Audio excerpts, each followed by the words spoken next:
The first step is to give up the illusion that the primary purpose of modern medical research is to improve Americans' health most effectively and efficiently. In our opinion, the primary purpose of commercially funded clinical research is to maximize financial return on investment, not health. John Abramson, medical doctor, Harvard Medical School. I wrote this book to help Americans and citizens across the globe understand the historical underpinnings of the bewildering cataclysm that began in 2020. In that single annus horribilis, liberal democracy effectively collapsed worldwide.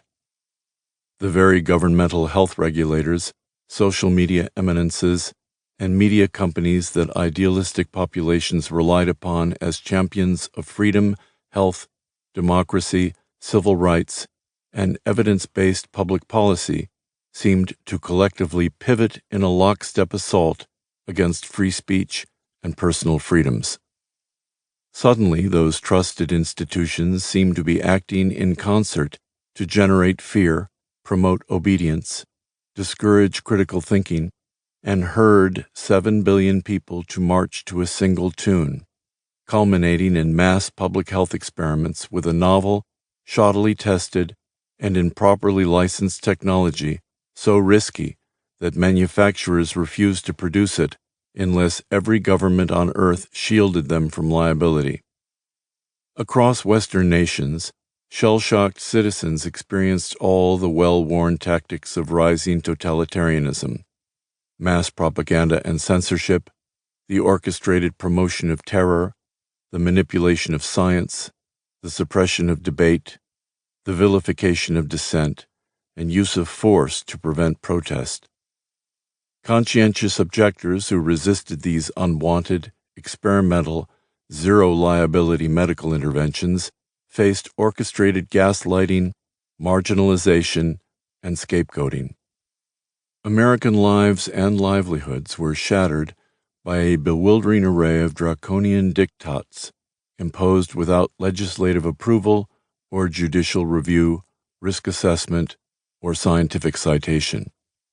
So-called emergency orders closed our businesses, schools, and churches, made unprecedented intrusions into privacy, and disrupted our most treasured social and family relationships. Citizens the world over were ordered to stay in their homes. Standing in the center of all the mayhem, with his confident hand on the helm, was one dominating figure.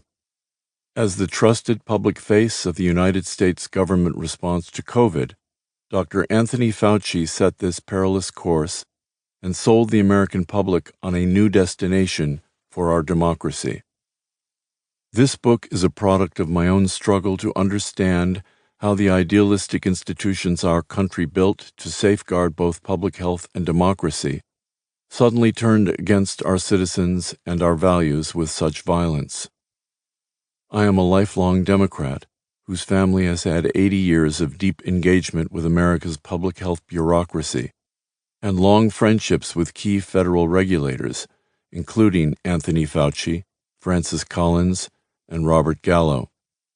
Members of my family wrote many of the statutes under which these men govern, nurtured the growth of equitable and effective public health policies, and defended that regulatory bulwark against ferocious attacks funded by industry and often executed by Republican-controlled congressional committees intent on defunding and defanging these agencies to make them more industry-friendly.